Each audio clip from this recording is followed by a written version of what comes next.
Les damos la bienvenida al ciclo de conversaciones psicobiológicas, una propuesta de la Escuela de Psicobiología Social. Conversaremos con su creador, el Dr. Fernando Callejón, el director de la Escuela de Formación Psicobiológica, Fernando Rabia, y Carolina Marén, comunicadora y directora de Nautas, Asociación Civil para la Integración del Arte, la Ciencia y la Conciencia. Las conversaciones, en primera instancia, circularán alrededor del origen de la medicina psicobiológica, sus implicancias y sus horizontes de investigación y aplicación efectiva.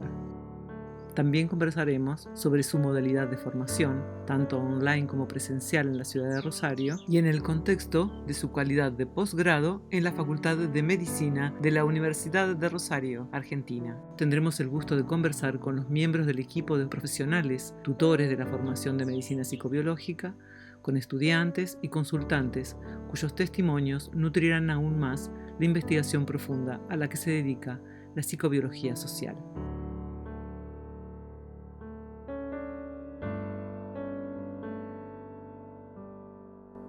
Buenas tardes, doctor Fernando Callejón. Buenas tardes, Fernando Rabia, director de la Escuela de Psicobiología Social.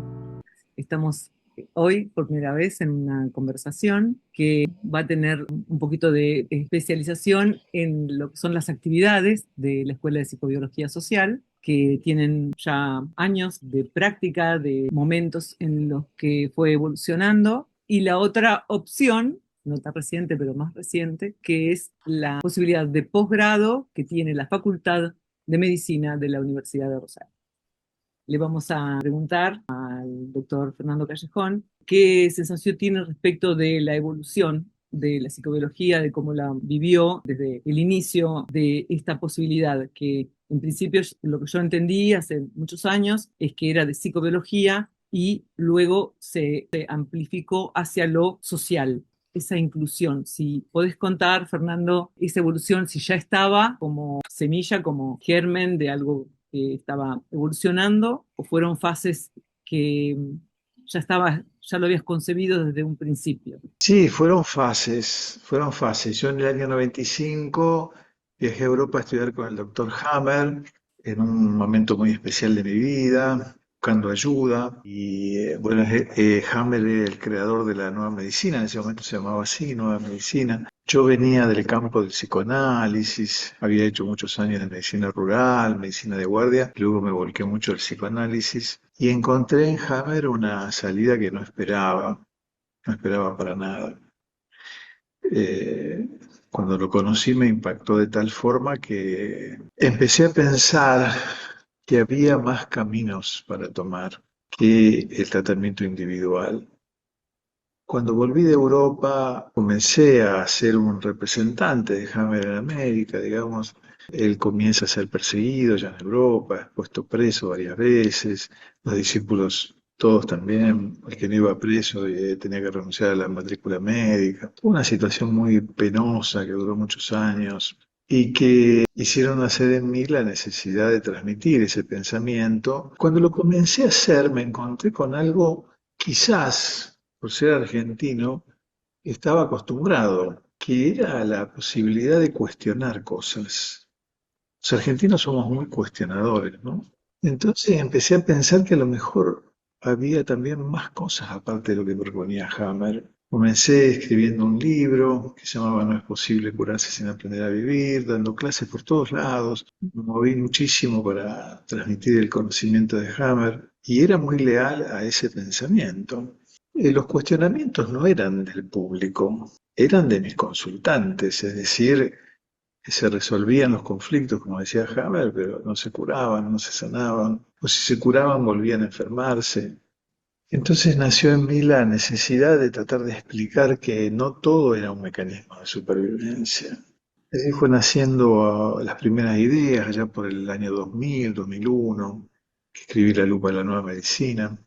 Y pocos años después, creo que en el 2003, escribí El error de Hammer, que me generó muchos problemas, porque creían que yo estaba faltándole el respeto al maestro, y en realidad era un homenaje, ¿no? Como estaba de moda en ese momento el libro El error de Descartes, de Damasio. Se me ocurrió poner El error de Hammer, no fue una buena idea. Y ahí empecé a pensar que quizás no todo era psicobiológico. Habíamos descuidado el ser social.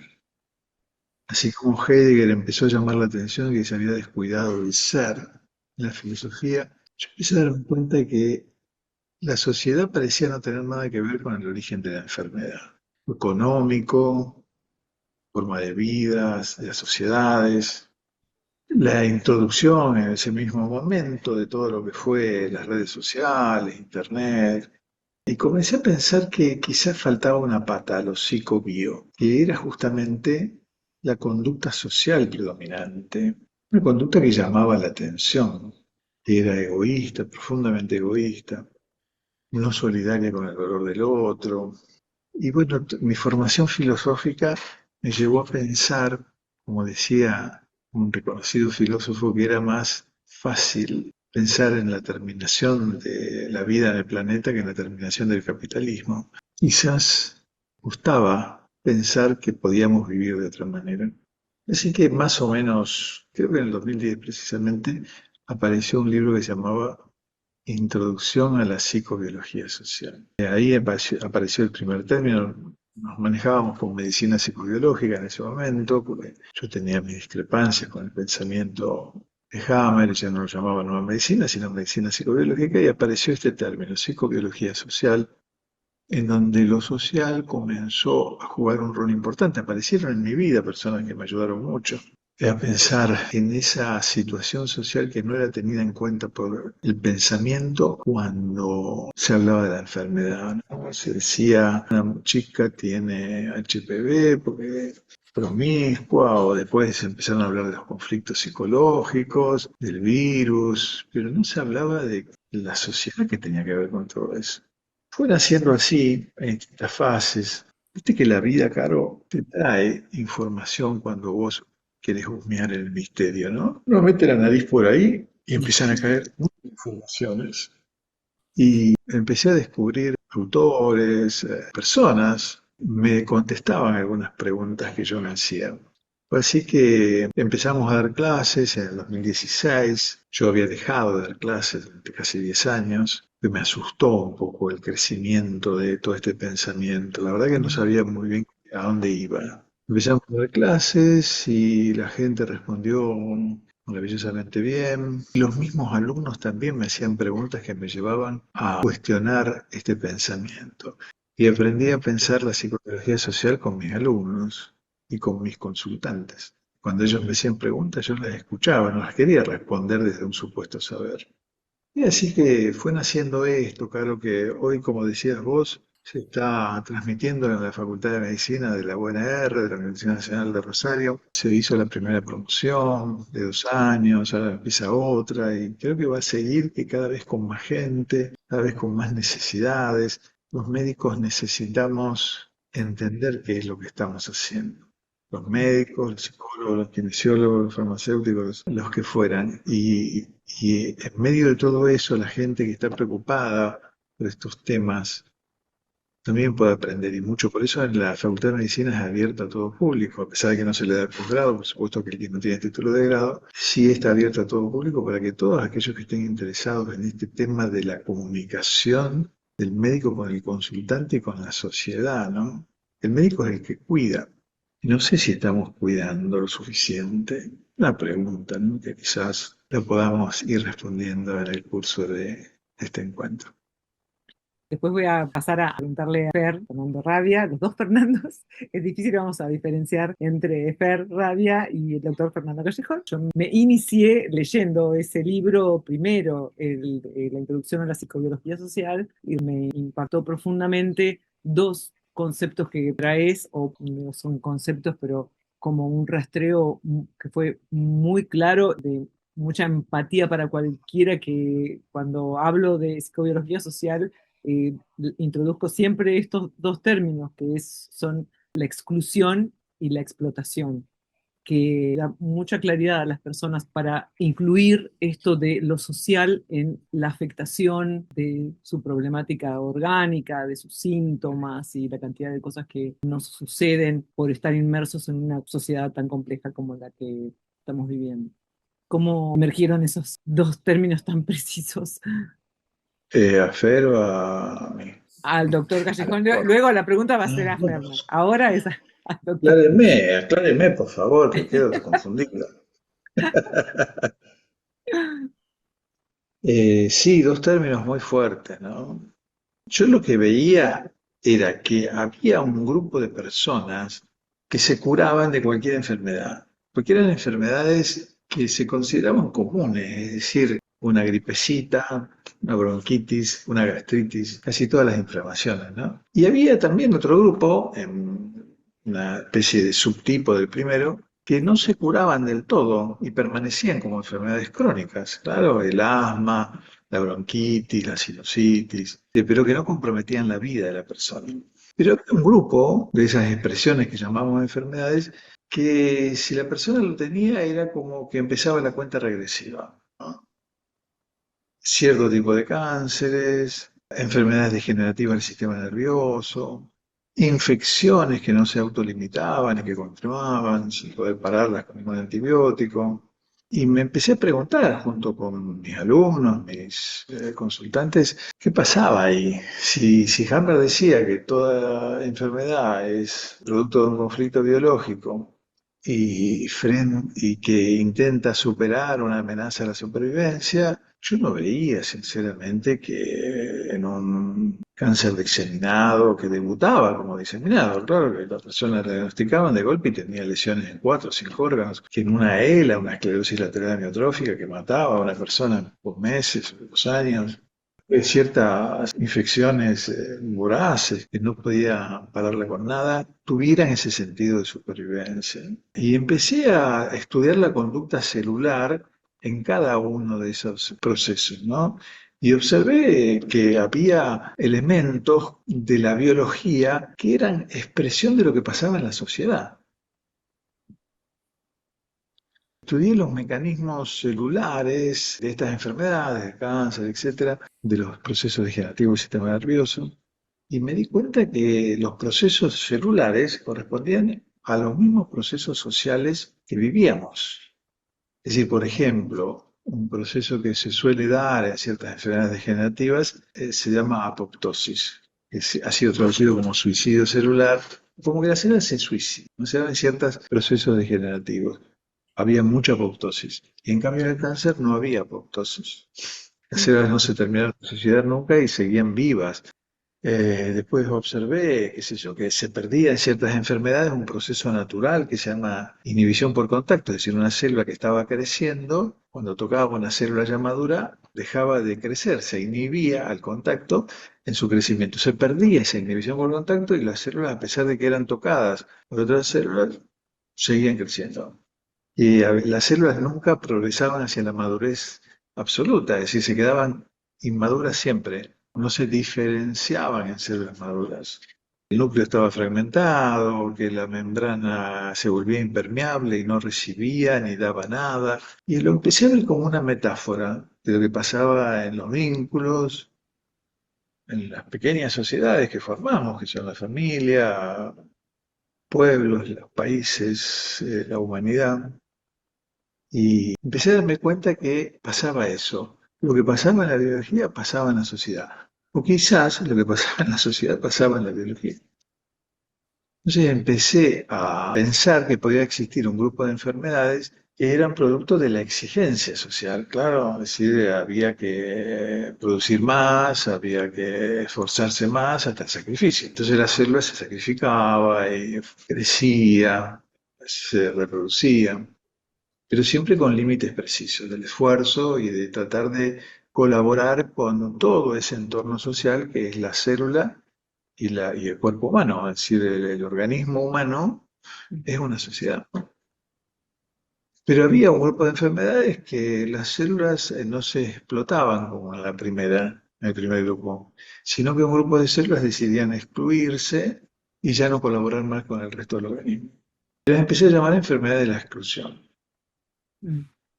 Primero tenía el primer grupo las enfermedades de la explotación, las del esfuerzo, de la exigencia, la gastritis, un estrés.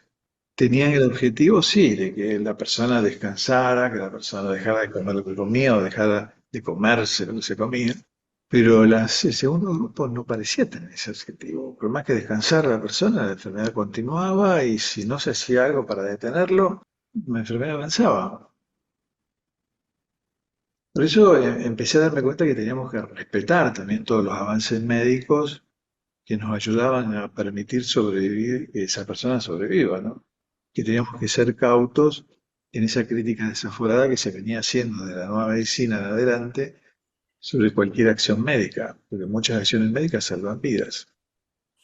Pero a la vez me preguntaba qué objetivo biológico tenían que una célula dejara de colaborar con el organismo, se volviera en su contra, podríamos decir, gritara su rabia y denunciara que había algo que estaba mal.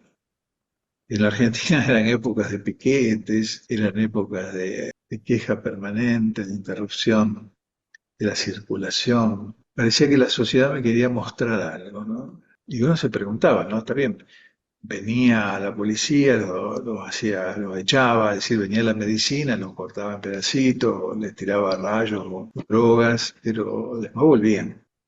Decía que la represión solamente no alcanzaba, había que ajustar otras cosas. Eso empezamos a hablar de curación como un proceso que viene de afuera. Se usa algo desde afuera, un medicamento, algo, para parar el síntoma, para aliviarlo. Y de sanación cuando el proceso es de Mm. adentro hacia afuera y lo que busca es el equilibrio que nos ha llevado a ese síntoma. Por eso los términos de explotación y exclusión comenzaron a circular como sinónimo de enfermedades comunes, la explotación, que lo que había que hacer era descansar, ayunar, dar medicamentos que acompañen el proceso, etcétera, y enfermedades arquetípicas, así lo llamé en un principio, obedecían a ciertas figuras arquetípicas que fueron apareciendo en el curso de la teoría, o enfermedades de la exclusión, en las cuales las células ya no querían colaborar más, se declaraban en rebeldía y denunciaban que algo no estaba bien. Entonces uno se pregunta, claro, es algo de la persona lo que no está bien. Porque nosotros hemos tendido en el curso de los últimos 150 años a echarle la culpa de toda la enfermedad a la persona que sufre. Es decir, algo habrá hecho. Si tiene una enfermedad es porque se equivocó. O como dijo una política hace poco, pero, claro, tan inteligente tiene cáncer. Como Mm. si estar enfermo fuera sinónimo de ser tonto. Yo me empecé a dar cuenta que en este tipo de enfermedades, la exclusión se enfermaban los más sensibles. Se enfermaban los que recibían sobre sí el malestar de la cultura y que los grandes personajes nefastos nunca sufrían ni de cáncer, ni de estas enfermedades neurodegenerativas. Claro, ¿no? Si algo pasaba y que estas personas, que a veces las conoce como personas altamente sensibles, eran las que más se enfermaban de estas enfermedades de la exclusión. Entonces me empecé a preguntar qué tenía que ver esto en cuanto al objetivo. Había que eliminar a todos los sensibles. Es decir, la evolución apunta a eliminar a todas las personas que son sensibles. O todas las personas que son sensibles están soportando un malestar que la evolución no ha creado, sino la misma humanidad. Es decir, la injusticia, la tala indiscriminada, la contaminación ambiental, el cambio climático, no parecen tener nada que ver con esto, ¿no? Sin embargo, uno dice, ¿por qué un niño de 5 años, un angelito, hace una leucemia? O una persona madura que no ha hecho más que tratar de hacer el bien, hace un cáncer y muere en poco tiempo. Son preguntas que la medicina no se ha atrevido nunca a contestar. ¿Por qué? Y bueno, porque ahí interviene la sociedad, es decir, en las enfermedades de la exclusión vemos cómo la sociedad interviene sobre los más sensibles y los va eliminando uno por uno. Si no hacemos algo, esto termina mal, Caro. Mm. No estamos jugando con eso, ¿no? No estamos creando un pasatiempo con la psicobiología social, estamos denunciando algo que no está bien. Que se enferman a los más sensibles, no digo los más buenos, porque eso es un binarismo absoluto, que haya buenos o Mm. malos, los que están soportando sobre sí un malestar que la naturaleza tampoco soporta. Pensemos juntos. Una sensibilidad que también tiene la naturaleza y un estado receptivo de no agresión, de no acción, sino de receptividad total, que también, así como está enfermando la naturaleza, nos estamos enfermando los seres que nos abrimos a ampliar la sensibilidad. Las personas que son las sensibles que se enferman lo sienten como una deficiencia de su ser en el mundo, del su ser y estar, como si tuvieran una limitación. En una entrevista internacional en la que has participado, a la que agradezco profundamente que hayas accedido a la entrevista en Voces de la Tierra, te pregunté lo mismo porque me pasó con una amiga que ella sintió que era como una involución, era una persona muy espiritual y su enfermedad que ella decidió no hacer ningún tratamiento y pasó a morir en muy breve tiempo, lo sentía como que había fallado en su evolución espiritual. Entonces ese era su karma, digamos, como que tenía que pasar por ahí porque no había evolucionado suficientemente. Y muchísimas personas que lo sienten como una deficiencia personal, lo que vos dijiste hoy, que es como lo que se trataba o lo que la medicina trataba al principio era al individuo y que el individuo era responsable porque algo mal habría hecho.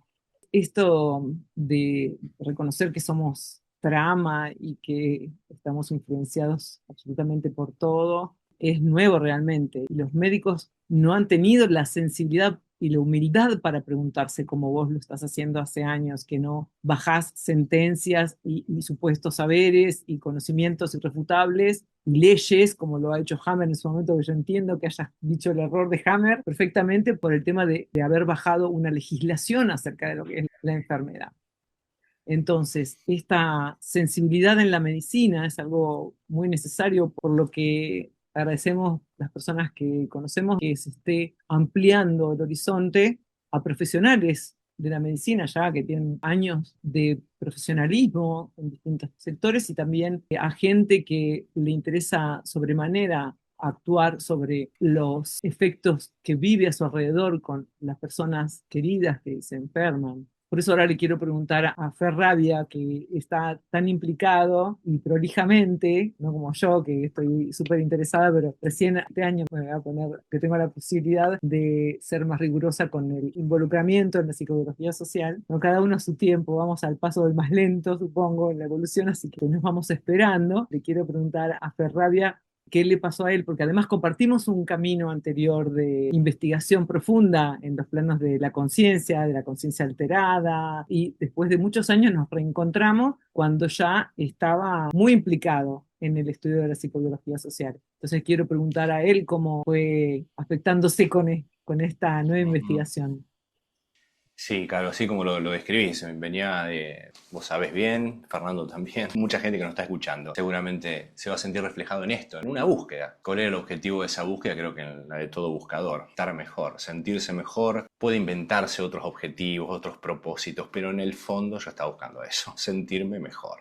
No encontraba la manera y empecé a buscar y bueno, y tuve esos caminos, ¿no? Por el chamanismo, por las medicinas energéticas, me dediqué mucho tiempo a la digitopuntura, a los masajes, a toda una filosofía oriental, la practiqué mucho tiempo, en un momento me topo con Hammer también, ¿no? Con un libro que me impactó muchísimo y a los pocos días me topé con un libro de Fernando. Entonces, enseguida también tuve, en paralelo a que leía Hammer, esta visión que Fernando comparte, ¿no? Esto que propone de seguir pensando, no quedarnos con algo que nos impacta en el momento, sino llevarlo a la práctica. Ver esto que yo estoy leyendo, este conocimiento en mi vida, que puede transformar. Entonces empecé con esa pregunta y aparte, viste que nos ha pasado, creo, a todos esto de sentir cuando hemos escuchado a alguien o leído un libro o algo y decimos, no lo hubiera podido formular igual, pero yo venía pensando esto también. O esto que dice esta persona, a mí tampoco me cerraba. Fernando cuenta que cuando lo conoció a Hammer, dijo algo que a él lo conmovió muchísimo.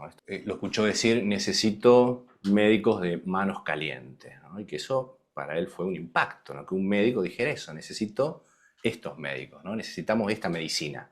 Es como si hubiera dicho, necesitamos una medicina más humana. A mí me impactó en la primera clase que tuve con Fernando algo parecido, que también casi me caigo de la silla. Cuando escuché por primera vez en mi vida a alguien decir, acá nos curamos todos o no se cura nadie. Es como que algo dentro mío encontró una explicación, un prototipo de algo que después iba a tener que complejizarlo, pero era algo que yo sentía. ¿Por qué recae todo sobre el individuo? ¿No? ¿Por qué yo comía mal, respiraba mal, pensaba mal, no hacía lo que había que hacer para sentirme o estar sano? Lo intenté muchas veces, lo hacía. Y creo que eso era la gran diferencia. Todos esos caminos que yo había intentado apuntaban a salvarme yo, a estar mejor yo. Esta era otra propuesta que le encontré más corazón, de alguna manera. Era una propuesta de decir, no estoy solo, estamos entre todos, lo que a mí me pasa, el otro tiene que ver. Y lo que al otro le pasa, yo también quizás tengo algo que ver. Y así, ¿no? Exponencialmente lo vemos en una familia, en un barrio, en un pueblo y en una ciudad y en un mundo. Entonces, eso fue lo que más me impactó de todo esto, ¿no?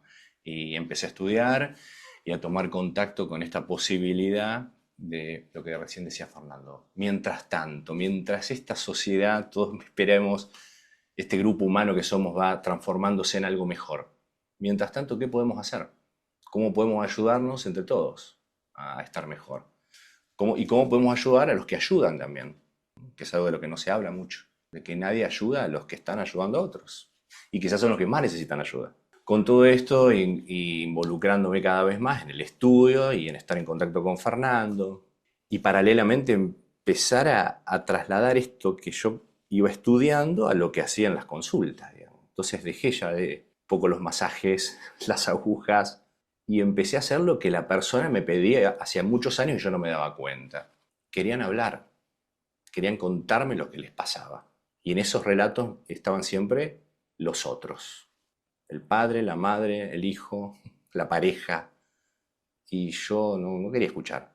No sabía escuchar. Oía nomás. No escuchaba. Y cuando empecé a escuchar un poco más, con esta nueva información que yo tenía, a veces tenía la tentación de preguntarle, ¿pero usted leyó a Callejón?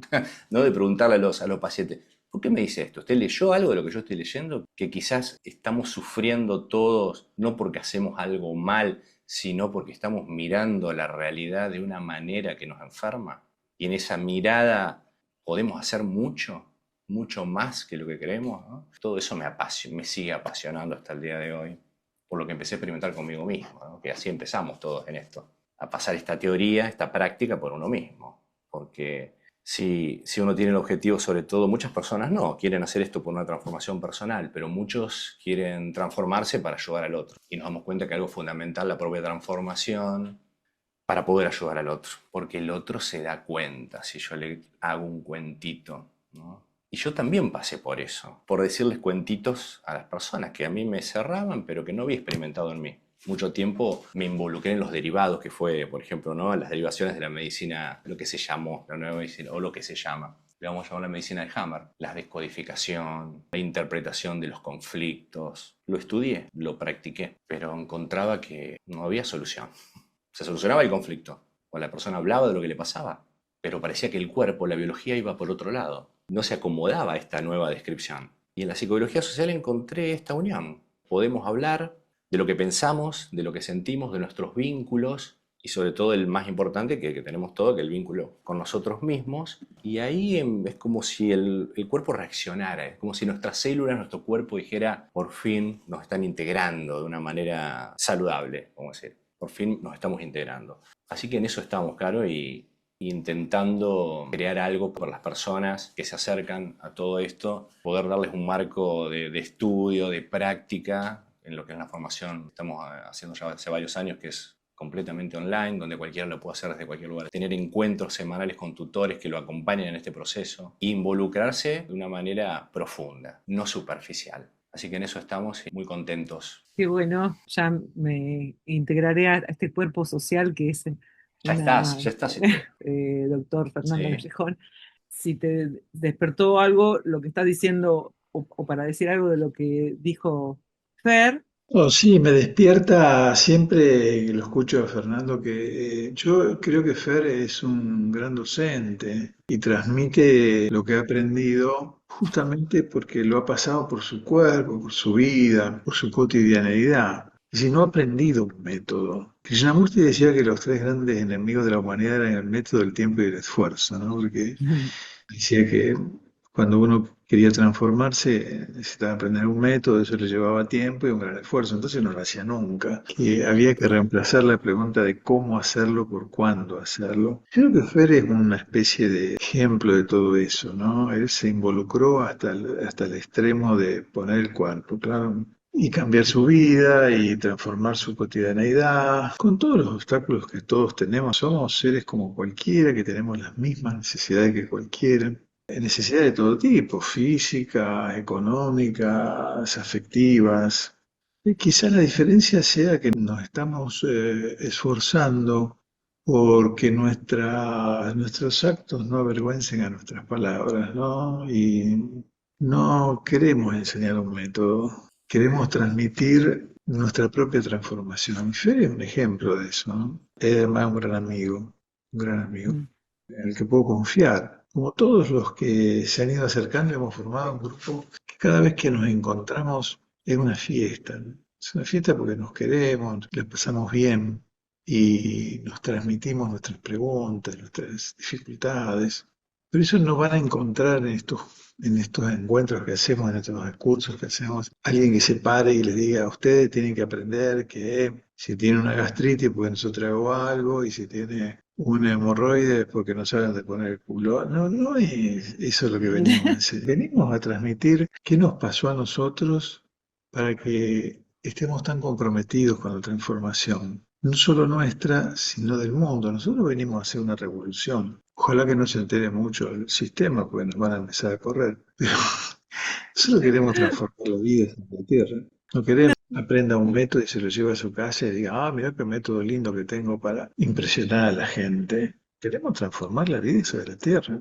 Queremos lograr ser felices, tener paz, tener alegría. Recuerdo en las clases que yo daba en una época de filosofía, una frase de Deleuze, de Gilles Deleuze, que maravillosamente decía que la paz sin alegría es una paz de renunciamiento, ¿no? Se renuncia a un montón de cosas para tener paz. Y la alegría sin paz es una alegría de resentimiento, ¿no? Uno está alegre sin darse cuenta de que la realidad lo supera y que solo la paz y la alegría juntas es crecimiento, ¿no? No es ni renunciamiento ni resentimiento. En un mundo como el de hoy, en que hay tanto resentimiento, en donde se odia la diferencia, en donde no se aprende a vivir en una conciencia de fronteras, en donde el ser humano está preocupado por sobrevivir, no por vivir, en la psicobiología social nosotros estamos proponiendo aprender a vivir.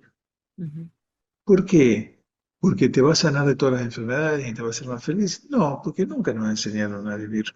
Sí, sí, y tenemos que hacer una revolución en la educación, enseñarle a los niños a defender una idea, a poder comunicarla, a poder compartirla. ¿Por qué no hacemos un cambio revolucionario en la educación y en la salud? Podríamos hacer un cambio revolucionario. Hammer creó un sanatorio, creo que en Suiza, en la década del 80, en donde al paciente se lo recibía con aplausos, se le hacía una fiesta. Y hoy ir a un sanatorio es fuerte, ¿eh?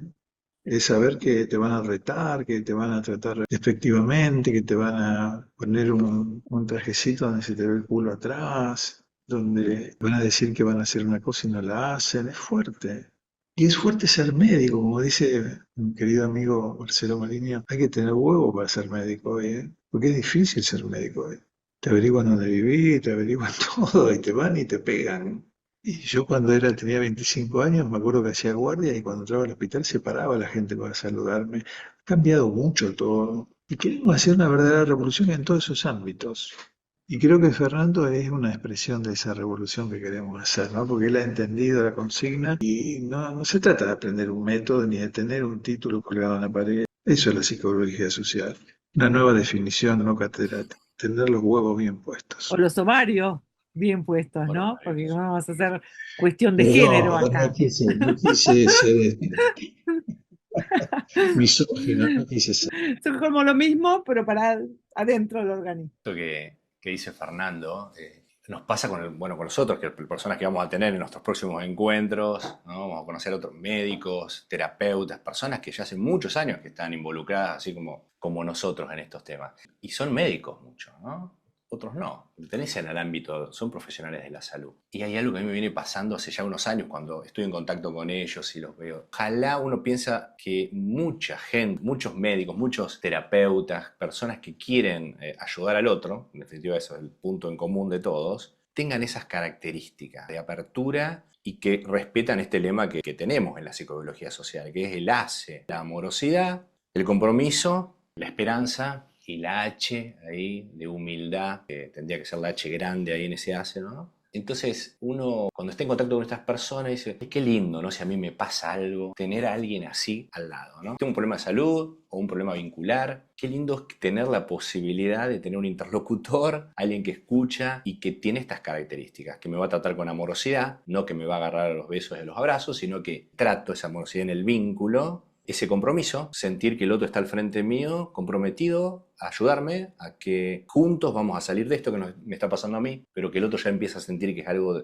no mío, sino de él también, y que juntos podemos. Y la esperanza, ¿no? Una palabra que tiene mala fama últimamente, ¿no? Palabra derecho, la palabra esperanza, como ya no, se nombra poco. Y para nosotros sabemos que es fundamental en cualquier proceso de sanación o transformación. Esta posibilidad que tenemos todos de poder decir, esto va a pasar, yo mañana voy a estar mejor, esto lo voy a superar. Nuestras células, nuestro cuerpo escucha esto y algo se despierta. Es como si dijeran, volvió el capitán del barco, ahora hay un destino, ¿no? Ahora podemos ir hacia un lugar mejor. Esto es lo que notamos en todas estas personas que en los últimos años se han acercado a la psicobiología social, en estos profesionales que los empezamos a percibir de esta manera, ¿no? Como personas que están capacitadas para ayudar al otro.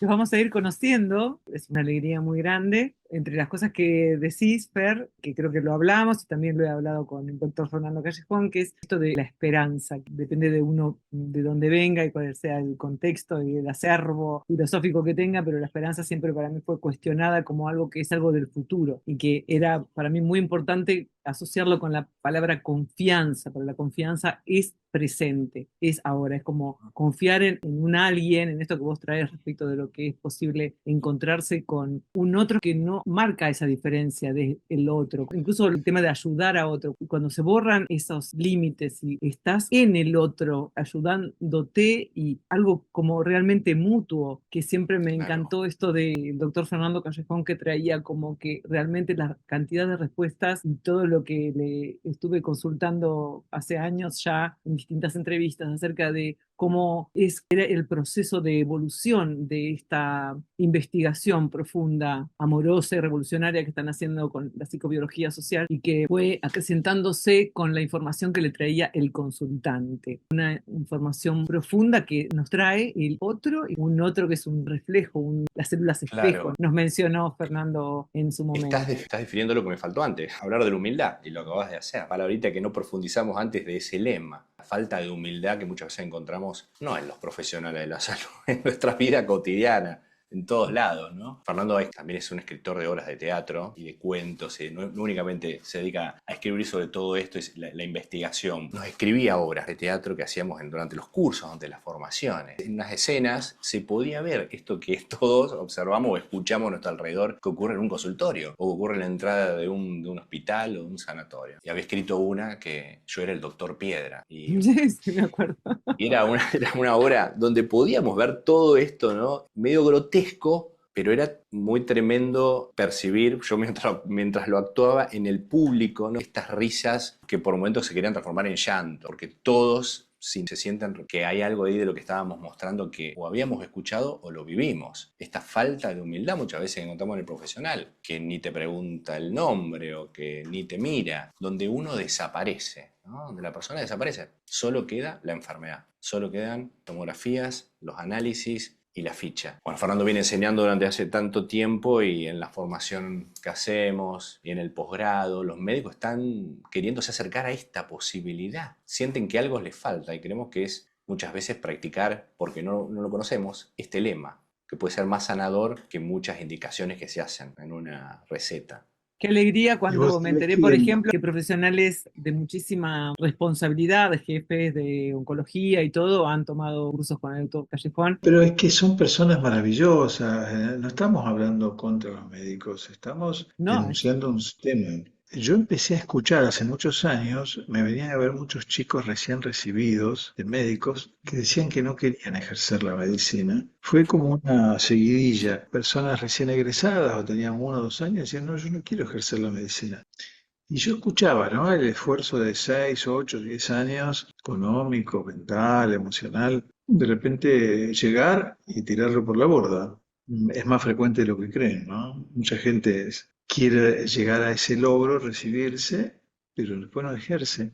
Me preguntaba por qué. Entonces ahí empecé a pensar qué mensaje me venían a traer, ¿no? Porque yo empecé a darme cuenta que toda persona que se sentaba frente a mí en el consultorio me venía a traer un mensaje. Es decir, esa persona no lo sabía, creía que venía a pedir ayuda, pero además de venir a pedir ayuda, venía a traerme un mensaje, contándome lo que le pasaba, cómo lo sentía, me traía un mensaje a mí. Entonces, cada vez que terminaba la consulta, yo anotaba qué mensaje me traía. No, era muy loco.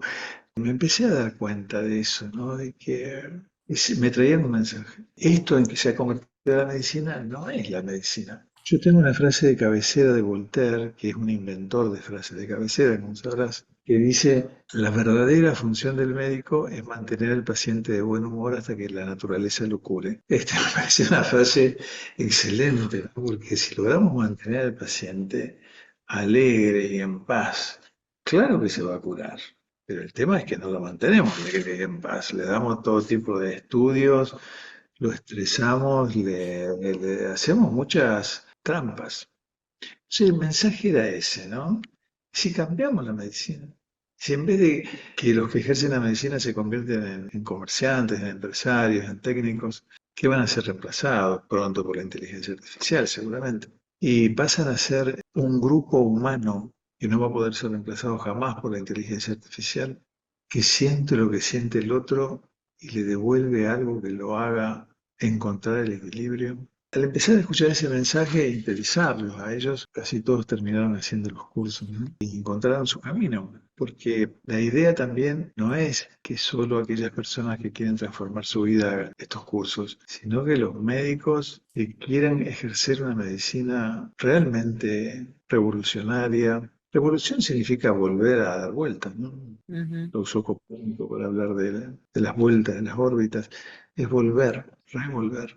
Una reevolución. Sí, tenemos que volver a hacer lo que somos, porque si no, no vamos a hacer nada. San Martín decía eso, ¿no? Será lo que debo hacer, si no, será nada. Y creo que estamos en ese juego. Por eso proponemos desde la psicobiología social que se acerquen a través de lecturas, a través de videos, de lo que fuera, para entender este mecanismo. Que el cambio lo vamos a hacer entre todos. Que no importa lo que esté sucediendo ahora, que haya determinada idea política o determinada idea social, todo eso va a cambiar. Lo importante es lo que hagamos nosotros para que cambie. Y si hacemos lo adecuado, lo vamos a cambiar. Tengan fe que lo vamos a hacer. Doctor, bueno, ya estamos un ratito más por una temática social en este momento, que es la posibilidad de concentración y de atención que pueden sostener las personas cuando estamos muy afectadas, muy atravesadas por infinidad de mensajes, mayormente contradictorios o de unas polaridades irreconciliables. Pero quería hacer una pregunta que es más para las personas que realmente son profesionales de la salud, que se acercan a la formación, estos estudiantes que se recibieron y que había algo que les hacía sentir que no querían ir por ese camino que estaba labrado por la medicina tradicional o por la docencia, por las universidades de medicina que ahora están abriéndose. Ojalá que muchas más universidades encuentren la posibilidad de en la medicina albergar transformaciones, porque la medicina también ya con todos estos años se ha estructurado en paralelo con una potencia muy grande que es la farmacología, y en la que las personas han depositado una confianza y una esperanza casi religiosa de que se van a curar con los medicamentos o con esta cosa que es externa, que no es la propuesta que tiene la psicobiología social, que es una investigación acerca del propio ser y del ser entramado con los demás seres. Los profesionales, ¿cómo hacen, cómo lo ven ustedes esto de poder sostener una transformación dentro de un sistema capitalista, etcétera? Este sistema que a veces los obliga a hacer recetas, a tener tiempos de consulta extremadamente limitados con los pacientes. Una cosa es que tengan un consultorio particular y que puedan conectarse con el consultante, pero después en las estructuras médicas, clínicas, todo esto que ustedes mencionaban es limitante. Pero los límites son justamente para superarlos, ¿no? No para respetarlos, justamente. Nosotros, los seres humanos, tratamos siempre de superar los límites que la misma evolución nos puso y que la misma sociedad fue creando. Yo no tengo una fórmula mágica para decirte, mirá, se trata de trabajar 2 horas en el sistema y 4 horas fuera del sistema, no, no tengo una fórmula mágica. Sería un Eh, método. Claro, un método. A mí me parece que, volviendo al concepto no catedrático de la psicobiología social sobre los ovarios, se trata de hacerlo simplemente, no cómo, sino cuándo. Y uno cuando se entera de que se puede hacer, a pesar de los riesgos, a pesar de las dificultades. Mira, yo venía, te digo, estaba metido en el psicoanálisis, venía de organizar un encuentro donde estuvo Mario Bunge, donde había personajes realmente impresionantes, y de repente me pasó lo que me pasó y no me pregunté cómo, simplemente lo hice. Yo creo que la fuerza que hay en cada uno se va a ir expresando en la medida en que esté convencido de lo que hace. Y no se trata de que anulemos el polo del sistema y nos convirtamos en dueños del sistema nosotros. Claro, eso sería una contradicción antagónica, una negación mecánica de uno de los polos para que... No, se trata de ir moviendo esos dos polos de tal forma, hacer lo que se llama una contradicción dialéctica, claro, un movimiento, en el cual cada uno hace lo que puede y no se exige. Pero es el compromiso lo que te lleva a eso, no un cómo, no un método. Y se va haciendo. Si crees en eso, lo vas haciendo, y si dudas, vas a tardar más. Seguramente el mundo va hacia eso, hacia la transformación, y los que se pliegan a la transformación irán transformando el mundo, y los que no se plieguen mirarán desde su lugar cómo el mundo se ha transformado. No le tenemos miedo a eso. Nosotros vamos para adelante. Y habrá quienes lo pueden hacer y habrá quienes tendrán que esperar. No le estamos exigiendo nada a nadie, pero yo no sé cómo seguir atendiendo a una persona durante 12 minutos. No sé. No sé cómo van a seguir si el sistema les impone 12 minutos por persona cuando se lo da, porque a veces le da menos, pero digamos que protocolarmente son 12 minutos por persona. No sé cómo vamos a seguir si seguimos en eso. Yo creo que necesitamos que las personas vengan con sus mascotas, con ganas de pasar un momento agradable en la consulta y no tener tiempo. Si pasaron 2, 3, 4 horas, pasaron 2, 3, 4 horas. Y eso es lo que queremos hacer. Lo estamos haciendo, no es una utopía. Uno dirá, bueno, pero económicamente, y económicamente las cosas se dan como se tienen que dar. Se dará por añadidura. Se trata de pensar con tanta coherencia y tanta lógica. Tenemos que entender que la vida nos va a dar lo que necesitemos. Confiar en eso. Y eso es lo que hacemos. Sabes, Caro, que Fernando, bueno, ha contado muchas veces, con vos en tus entrevistas también, estos momentos en su vida donde se planteó seriamente abandonar la medicina, ¿no? Y fueron varios momentos, ¿no? En que decía, esto no es lo que yo quiero hacer, yo no estudié para esto no me cierra. Y hace poco cumplió años, ¿podemos decir la edad, Fernando? No, Podemos cumplió años y en ese cumpleaños había un amigo de Fernando médico. Estuvimos ahí charlando y en un momento se acerca y le dice, ¿te acordás, Fernando, el día que caíste a mi casa acongojado que ibas a dejar la medicina? Esto de lo que está hablando Fernando seguramente que a él le pasó. Y uno siempre piensa qué hubiera pasado si Fernando hubiera dejado eso, ¿no? Se hubiera eliminado a sí mismo, yo creo. Y prefirió esperar, como tenemos que hacer muchas veces en la vida, yo creo, ¿no? Cuando tenemos estas contradicciones. Esperar, confiar y algo se mueve, ¿no? Algo se transforma. Bueno, él pudo esperar, le costó y de alguna manera por esa espera, por un respeto hacia sí mismo, por esa pasión, pudo hacer esto que está haciendo. Es un médico, atrás vemos su diploma colgado y ha hecho de su pasión su actividad diaria, su trabajo y su disfrute. Hace esto porque le apasiona. Entonces, volvemos a lo que él decía antes, ¿no? Refleja realmente con sus actos lo que dice. No nos invita a hacer algo que él no hizo o no les dice a los médicos o a los profesionales de la salud algo que él no ha pensado, que no se ha cuestionado y que no ha podido transformar.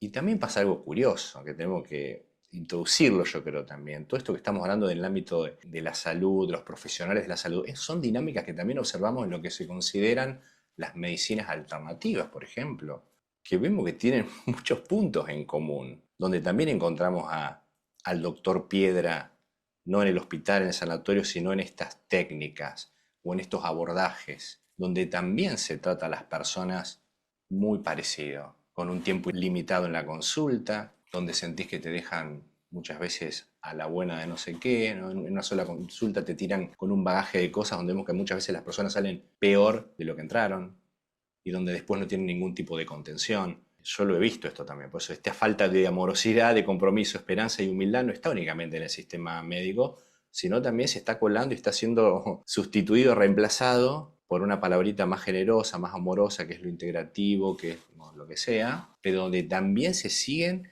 replicando esto. Yo sé más que vos, yo sé lo que a vos te pasa y te lo voy a imponer. Y si no lo haces, arreglátela solo. Ujú. Entonces estamos viendo que está en todos lados, ¿no? Lo experimentamos no únicamente en los sanatorios, hospitales, en todos los ámbitos de nuestra vida. Entonces creemos que la transformación, esperemos que sea social, en conjunto, pero cada uno replica a lo mejor este vínculo con uno mismo, o en la casa, o en el barrio. Quizás si empezamos por ahí, en lo más chiquito, conmovemos a lo más grande, ¿no? Mm.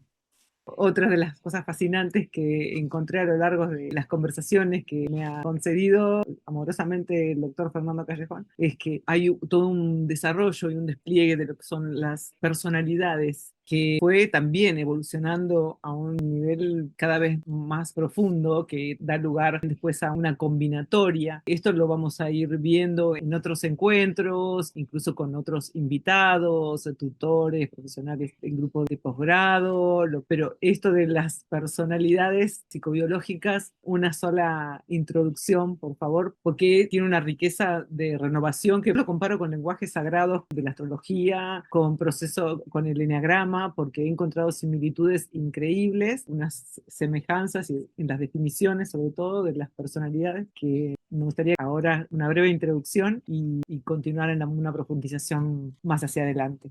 Mira, el otro día justamente le preguntaba, hace unos días nada más a Fer, si ella acordaba de cuando yo empecé a nombrar las personalidades. Y no, no aparece un momento, fue como que emergió de golpe, o más que de golpe en fases, esta idea de que, bueno, hipocrática, de que nosotros no tratamos enfermedades sino personas. Primero que nos dicen en la Facultad de Medicina cuando entramos a eso y después nos vemos nada más que enfermedades. Pero con el tiempo me fui dando cuenta de que esa forma de percibir la realidad tan distinta que tenemos todos, a través del pensamiento, de nuestras necesidades, de nuestras emociones, de los mensajes que hemos recibido de niños, de los mandatos que hemos construido, de los mandatos sociales, de los arquetipos que tenemos, de los guiones de vida, de todo eso que estudiamos en la teoría de psicobiología social, ha ido construyendo una idea que nace de las hojas embrionarias, claro, endodermo, mesodermo antiguo, mesodermo moderno y ectodermo, y a partir de ahí hemos nombrado esas cuatro personalidades, ¿no? Personalidad endodérmica, antigua, moderna y ectodérmica. Para darte un ejemplo, endodermo tiene una forma de pensar, cuyo pensamiento clave es la vida es una lucha, la emoción dominante es la ira, la necesidad universal es el logro concreto, el mensaje parental es no crezcas, el mandato familiar debe ser segundo, el mandato generacional es los anteriores tienen más derechos que los posteriores y así sucesivamente. Es decir, toda una construcción que hace a un destino y a una forma de percibir la realidad. Y con el tiempo nos fuimos dando cuenta que esas personalidades no eran fijas, sino que cambiaban y que había una especie de rueda, así como algunas filosofías tienen el árbol de la vida, nosotros tenemos la rueda de la vida, ¿no? Que van cambiando. Una luz de una personalidad necesita conectarse con una luz de otra personalidad para sanarse. Hemos creado entonces una forma de abordaje de la sanación que se llama la rueda psicológica, en donde los animales de poder cumplen un rol fundamental, animal de sombra, animal de luz. Muy divertido además todo esto, pero nos hemos dado cuenta que no tratamos ni enfermedades ni personas, tratamos momentos, porque somos eso, el momento en el que estamos, es estar siendo el que hablaba Rodolfo Kuhn, ¿no? Tratamos momentos. Por eso empezamos a decir que nosotros dejamos de preocuparnos por qué nos enfermamos y empezamos a preguntarnos por qué no nos sanamos. Es decir, ¿qué pasa en este momento que no nos sanamos? Yo le puedo dar la orden de enfermarse a la célula, pero no le puedo dar la orden de sanarse. ¿Por qué? Porque estoy percibiendo la realidad de una manera determinada y en un momento. Entonces, la teoría de las personalidades psicobiológicas es el centro de la psicobiología social. Cuando las conocemos y las tratamos y las misturamos y estudiamos qué neurotransmisores son los dominantes, con cuáles se llevan bien y con cuáles se llevan mal, la forma de comunicarse de las personas, con cuáles se llevan bien y con cuáles se llevan mal, cuáles luces sobresalen en cada una de ellas, cuáles sombras sobresalen también, con qué se deben conectar para lograr ese equilibrio, nos sentimos muy contentos, realmente muy contentos de trabajar con todo este abordaje. Y no es un método porque es totalmente intuitivo y surge en el momento, surge de las palabras de la persona que se van construyendo esos animales que nos traen mensajes. Llamativo. Cuando trabajé conmigo mismo, porque como la había creado yo no podía trabajar con otro. Y descubrí que mi animal de luz, de poder de luz, era el lobo. Y entonces busqué en el chamanismo andino, que es el que más me interesa, el significado espiritual del lobo y decía trabajar en equipo. Era un momento muy individualista de mi persona, ¿no? Que yo no quería saber nada con nadie. Y el lobo me venía a traer este mensaje, trabajar en equipo. Fuerte, ¿no? Entonces empezamos a darnos cuenta que todo el universo está colocado de tal manera para que nosotros lo tomemos como frutos y podamos disfrutar de la vida y no sufrir la vida. Esa es la idea, ¿no? Maravilloso. Fer, a ver, cerramos este encuentro. No, agregar esto de que decía Fernando, es nuestra columna vertebral, decimos, ¿no? Las personalidades psicobiológicas. Hacemos eso en la consulta, en el trato con nosotros mismos, en el vínculo con nosotros mismos, en el vínculo con los demás. Es una información, es un conocimiento que nos ayuda mucho a conocernos primero nosotros mismos, ¿no?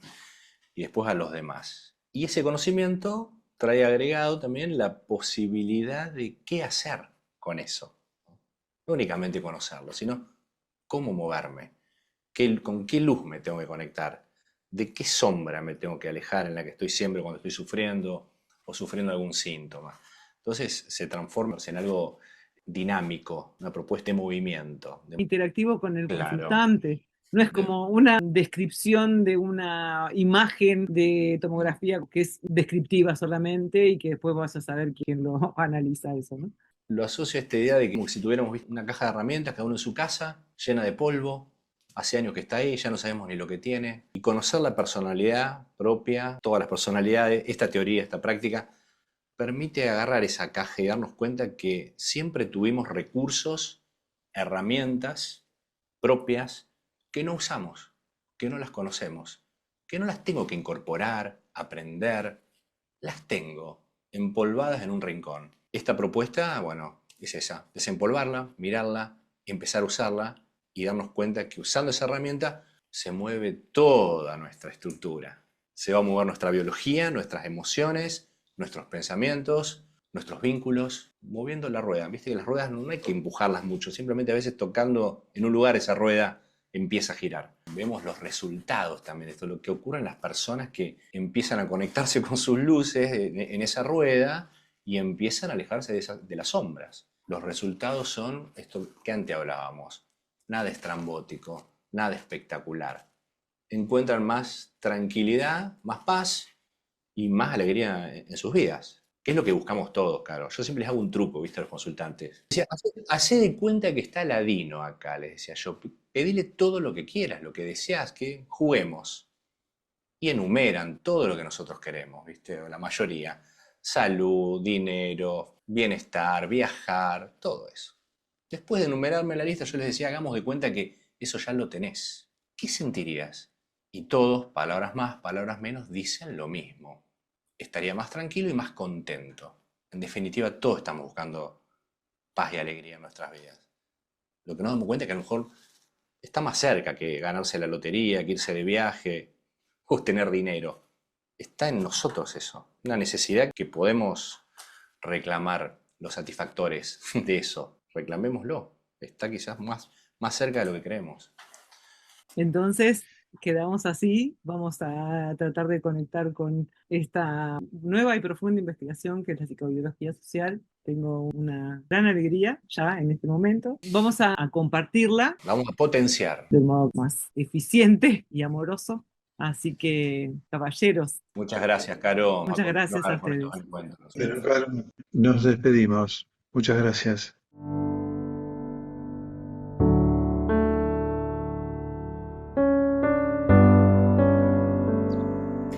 En próximos encuentros continuaremos profundizando, dialogando y aprendiendo juntos en torno a la medicina psicobiológica social. Quedan abiertas las consultas y resonancias a través de los siguientes datos de contacto. Hasta entonces, muchas gracias.